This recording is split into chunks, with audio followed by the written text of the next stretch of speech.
இன்றைக்கி நம்ம ரொம்பவே டேஸ்டியாக அது மட்டும் இல்லாமல் ரொம்பவே ஆரோக்கியமாக சிம்பிளாக பண்ணக்கூடிய பீனட் கட்லி எப்படி பண்ணலான்னு தாங்க பார்க்க போகிறோம்.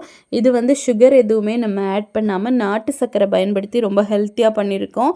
அதனால் உடம்புக்கு ரொம்பவே நல்லது. ஸோ கண்டிப்பாக நீங்கள் செஞ்சு பார்க்கலாம். இப்போ இது பண்ணுறதுக்காக ஒரு பவுலில் 1 கப் அளவுக்கு நிலக்கடலை எடுத்து இதை நல்லா ரோஸ்ட் பண்ணணும். கிட்டத்தட்ட ஒரு 2லேருந்து 3 நிமிஷம் நல்லா லோ ஃப்ளேமில் வச்சு ரோஸ்ட் பண்ணி எடுங்க. அதுக்கப்புறமா கம்ப்ளீட்டாக ஆற விட்டுட்டு இதோட தோலை வந்து நம்ம உரித்து எடுத்துடலாம். கடலை தனியாக தோல் தனியாக மாற்றிடுங்க. இப்போ இதை ஒரு மிக்ஸி ஜாரில் போட்டுட்டு இது கூடவே 4 ஏலக்காவும் போட்டு நல்லா ஃபைன் பவுடராக நம்ம வந்து அரைச்சி எடுக்கணும். இப்போ இதை மாற்றி வச்சுட்டு ஒரு கடாயில் 1 கப்பு நாட்டு சர்க்கரை, 1/4 கப்பு தண்ணி சேர்த்து ஒரு கம்பி பதம் வரது வரைக்கும் நல்லா காய்ச்சி எடுக்கணும். இந்த மாதிரி ஒரு கம்பி மாதிரி வந்து உடஞ்சிச்சு அப்படின்னா பர்ஃபெக்டான பக்குவம். இந்த டைமில் அரைச்சி வச்சுருந்த நிலக்கடலை பொடி இதுலேயும் போட்டு நல்லா வந்து மிக்ஸ் பண்ணிடலாம். இது ரெடி ஆகிறதுக்கு ஒரு 5 நிமிஷம் தான் ஆகும். இப்போ இதில் ஒரு 4 டீஸ்பூன் அளவுக்கு நம்ம நெய் சேர்க்கணும். நெய் சேர்த்துட்டு நல்லா வந்து மிக்ஸ் பண்ணி கொடுத்துட்டே இருங்க.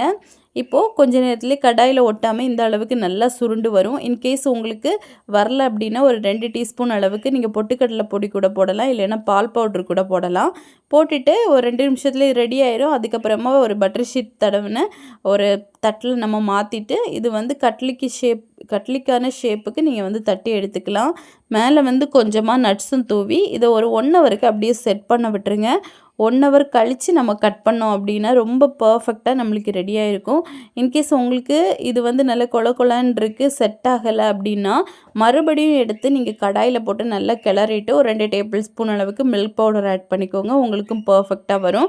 இப்போ நான் வந்து டைமண்ட் ஷேப்பில் தான் கட் பண்ணியிருக்கேன். நீங்கள் வந்து உங்களுக்கு தேவைப்பட்ட ஷேப்பில் கட் பண்ணி எடுத்துக்கலாம். ரொம்பவே பர்ஃபெக்டாக வரும். அதே சமயம் ரொம்ப ஈஸியாகவும் இருக்கும், ஹெல்த்தியாகவும் இருக்கும். இப்போ பாருங்கள் நம்மளுக்கு சூப்பராக ரெடி ஆயிடுச்சு.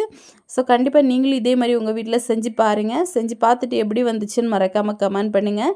நம்ம சேனலையும் சப்ஸ்கிரைப் அண்ட் சப்போர்ட் பண்ணுங்கள். தேங்க்யூ.